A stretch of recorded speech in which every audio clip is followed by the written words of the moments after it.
두쫑크를 먹고 트러블이 생겼다고 해도 보통은 얼굴 전체가 동시에 올라오는 경우는 드물어요. 대부분 늘 올라오는 자리에 생깁니다. 이게 꽤 중요한 힌트예요. 뭐 두쫑크가 무조건 끊어야 하는 음식은 아니에요. 다만 여러 조건이 겹쳐있는 날에는 이 방아쇠처럼 작용할 수 있다는 거예요. 그래서 제가 말한 핵심은 완전한 금기가 아니라 타이밍과 양입니다.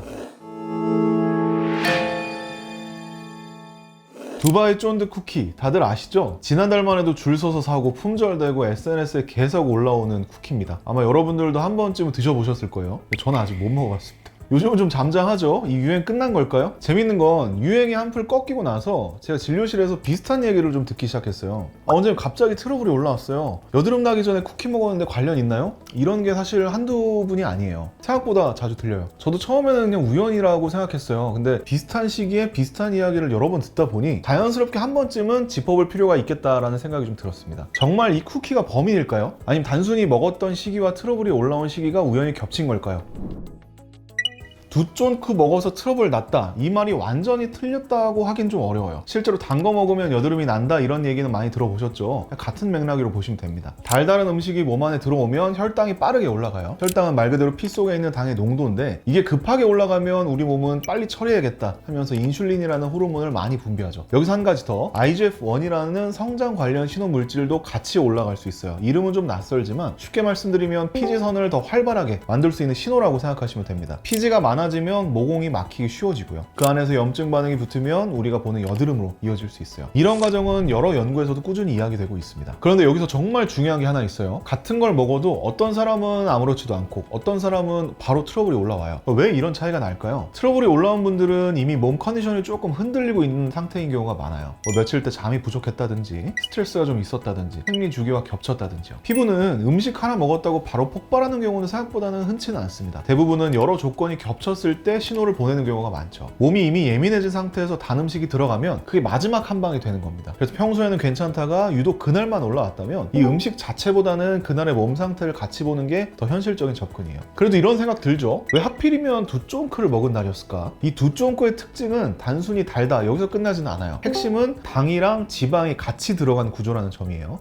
카다이프 면이라든지 마시멜로, 코코아, 피스타치오 스프레드, 버터, 이 맛이 없을 수가 없는 조합이죠. 근데 우리 입에서는 행복한 조합이 몸에서는 좀 부담이 될 수 있어요. 이런 디저트는 흡수가 빠른 당이 많아서 혈당을 단시간에 확 끌어올립니다. 그러면 몸은 그걸 처리하느라 분주해지고요. 동시에 지방은 소화의 시간이 좀 오래 걸려요. 에너지 처리 과정이 길게 이어진다는 뜻입니다. 당이 빠르게 치고 올라가고 지방이 그 여파를 오래 끌고 가는 상황이 겹치면 우리 몸에 과부하가 올 수 있어요. 겉으로는 아무 일 없어 보여도 안에서는 대사와 염증 관련 신호가 조금씩 요동칠 수 있다는 거죠. 그래서 먹은 당일은 괜찮은데 다음날이나 이틀 뒤에 턱에 하나씩 이 트러블이 생기는 경우가 있습니다. 어제 멀쩡했는데 오늘 왜 생길까? 이런 말이 나오는 이유가 여기 있어요. 피부 반응은 항상 실시간이 아니라 약간의 시간차를 두고 나타나는 경우가 많거든요. 물론 이 코코아나 피스타치오에는 항산화 성분이 들어있어요. 쉽게 말씀드리면 세포가 스트레스를 받을 때 그걸 완화해주는 역할을 하는 물질들이에요. 그래서 코코아가 몸에 좋다라는 말도 나오는 거고요. 근데 여기서 우리가 봐야 될 건 비율이에요. 이 쿠키 한 개 안에서 실제로 칼로리를 가장 많이 차지하는 건 설탕과 버터입니다. 항산화 성분이 좀 들어있다 해도 전체적인 성격을 바꿀 정도의 비중은 아니라는 거예요. 실제 구성으로 보면 두쫑크는 고당과 고지방 식사에 가까운 쪽입니다. 자, 그럼 여기서 하나 더 볼 게 있어요. 먹고 나서 어디에 올라오느냐가 중요합니다. 두쫑크를 먹고 트러블이 생겼다고 해도 보통은 얼굴 전체가 동시에 올라오는 경우는 드물어요. 대부분 늘 올라오는 자리에 생깁니다. 이게 꽤 중요한 힌트예요. 우리 이마와 코, 흔히 이제 T존이라고 부르는 부위는 원래 피지 분비가 좀 많은 부위입니다. 피지선이 촘촘하게 모여 있어서 번들거림이 잘 생기고 블랙헤드나 화이트헤드 같은 면포성 여드름이 자주 나타나는 구간이죠. 모공이 도드라 보이는 것도 이쪽이 많고요. 기본적으로 피지가 많은 구조라서 생기기 쉬운 자리예요. 반면에 턱이나 입가, 볼 아래쪽은 좀 달라요. 이 부위는 호르몬 변화에 더 민감하게 반응하는 경향이 있어요. 잠을 못 잤다든지 스트레스가 심했다든지 생리 주기에 겹쳤다든지 이럴 때 턱 쪽에 먼저 올라오는 분들이 많죠. 반복된다면 그건 우연이라기보다는 패턴에 가깝다고 볼 수 있습니다. 코 옆이나 팔자 라인은 피지세민이 많고 구조적으로 피지가 고이기 쉬운 자리예요. 작은 염증이 반복되기 쉬운 환경이기도 하고요. 우리 헤어라인이나 이 관자 쪽은 피지와 땀이 섞이기 쉬운 구간이에요. 특히 밤에 야식을 먹고 바로 눕는 생활이 잦으면 이쪽으로 올라오는 경우도 있습니다. 그래서 두쫑크처럼 자극이 좀 강한 음식을 먹었을 때도 얼굴 전체가 똑같이 반응하기보다는 원래 취약했던 부위가 먼저 신호를 보내는 경우가 많아요. 늘 턱이라면 턱이, 늘 이마라면 이마가 반응하는 거죠. 결국 중요한 건 무엇을 먹었느냐 보다는 나는 어디에 먼저 반응하는 사람인가를 아는 겁니다.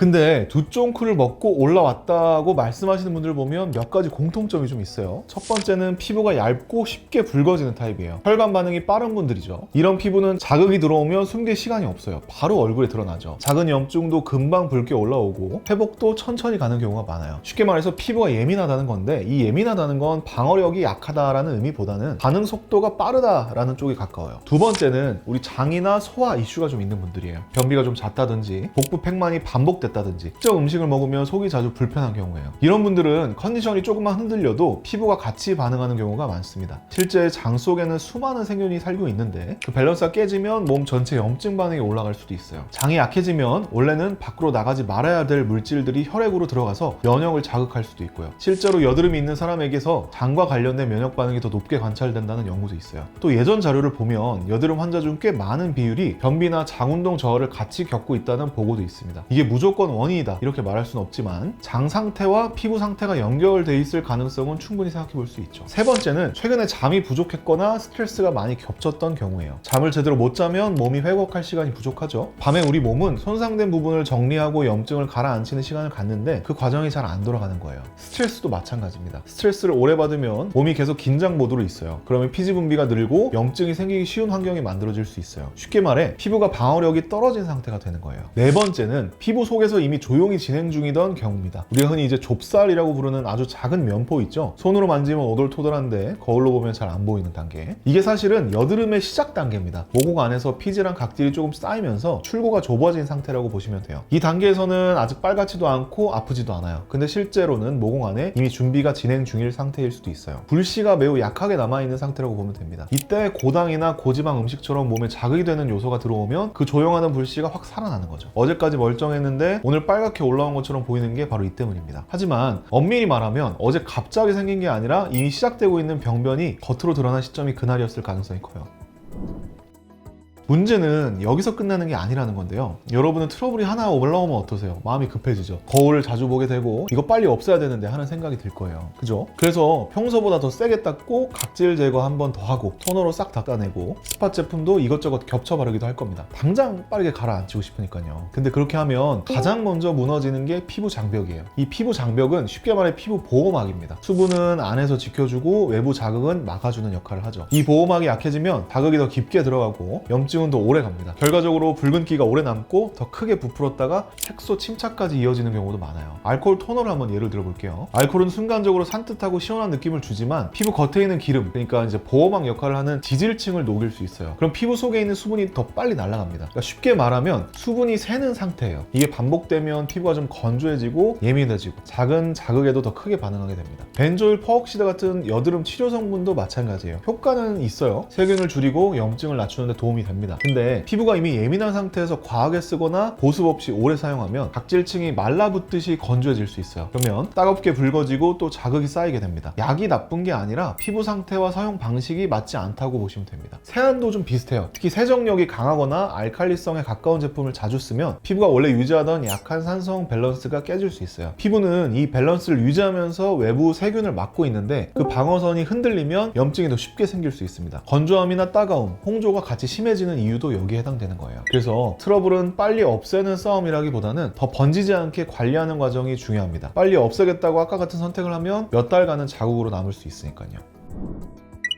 피부 지키기 너무 힘든데 그냥 안 먹는 게 답일까요? 솔직히 말하면 안 먹는 게 제일 좋긴 합니다. 그러니까 변수 하나를 아예 없애는 거니까요. 그래도 난 못 끊겠다라고 하시는 분들이 분명히 계실 텐데 저도 뭐 사주면 먹을 테니까요. 뭐 두쫑쿠가 무조건 끊어야 하는 음식은 아니에요. 뭐 이거 하나 먹었다고 피부가 망가지는 건 아니니까요. 다만 여러 조건이 겹쳐있는 날에는 이 방아쇠처럼 작용할 수 있다는 거예요. 그래서 제가 말한 핵심은 안전한 금기가 아니라 타이밍과 양입니다. 그러니까 예를 들어서 며칠째 잠도 못 자고 스트레스도 심하고 속도 좀 더부룩한 주면 그날 굳이 고당과 고지방 디저트를 겹쳐 먹을 필요는 없다는 거죠. 물론 스트레스를 받으면 단계 땡기긴 하지만요. 이미 몸이 흔들리고 있는 상태니까 더 올라올 수 있다는 말씀입니다. 반대로 수면도 충분했고 컨디션도 안정적이고 장도 편안한 날이면 상대적으로 부담이 덜할 수도 있어요. 그러니까 같은 음식이라도 우리 몸의 컨디션에 따라 반응이 달라질 수 있다는 얘기예요. 또 하나 중요한 건 공복에 먹지 않는 겁니다. 빈속에 단 음식이 들어가면 혈당이 더 빠르게 올라갈 수 있어요. 그래서 가능하면 식사 먼저 하고 단백질이나 식이섬유가 어느 정도 들어간 뒤에 디저트를 먹는 게 이 혈당 변동을 완만하게 만드는 데 도움이 됩니다. 겁니다. 갑자기 막 롤러코스터 타듯이 오르내리지 않게 해주는 거죠. 양도 중요해요. 한 번에 많이 빠르게 먹는 게 부담이 되는 거지 소량을 천천히 즐기는 건 이야기가 좀 다릅니다. 혈당 자극은 총량과 속도의 영향을 가장 많이 받거든요. 순삭은 절대 금기입니다. 그리고 그날은 물 섭취를 충분히 하고 수면을 챙기고 스킨케어는 최대한 단순하게 가져가는 게 좋아요. 이미 몸 안에서는 자극이 한번 들어간 날이라면 피부에 추가 자극까지 겹치지 않는 게 회복에 유리하거든요. 만약 특정 음식을 먹은 뒤에 항상 같은 부위에 반복적으로 트러블이 올라온다면 그건 우연보다는 패턴일 가능성이 커요.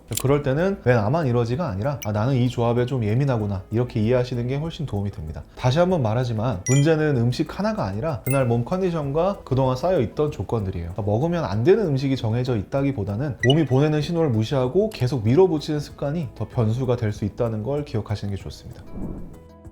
여러분 벌써 또 다른 디저트들이 슬슬 올라오고 있어요. 뭐였죠? 얼린 젤리. 얼린 젤리? 별의별 게 많죠. 유행은 계속 바뀔 겁니다. 두쫑크 다음엔 또 다른 뭐 얼린 젤리나 뭐 이런 게 등장하겠죠. 그때마다 이거 먹어도 되나 이렇게 고민하실 텐데 그럴 때는 복잡하게 생각하지 마세요. 기준은 하나입니다. 요즘 내 피부가 좀 조용한가 아니면 예민하게 반응 중인가 피부결 매끈하고 붉은기 없고 눌러도 통증 없고 잠잘 때 컨디션도 괜찮으면 그때는 원 없이 드셔도 됩니다.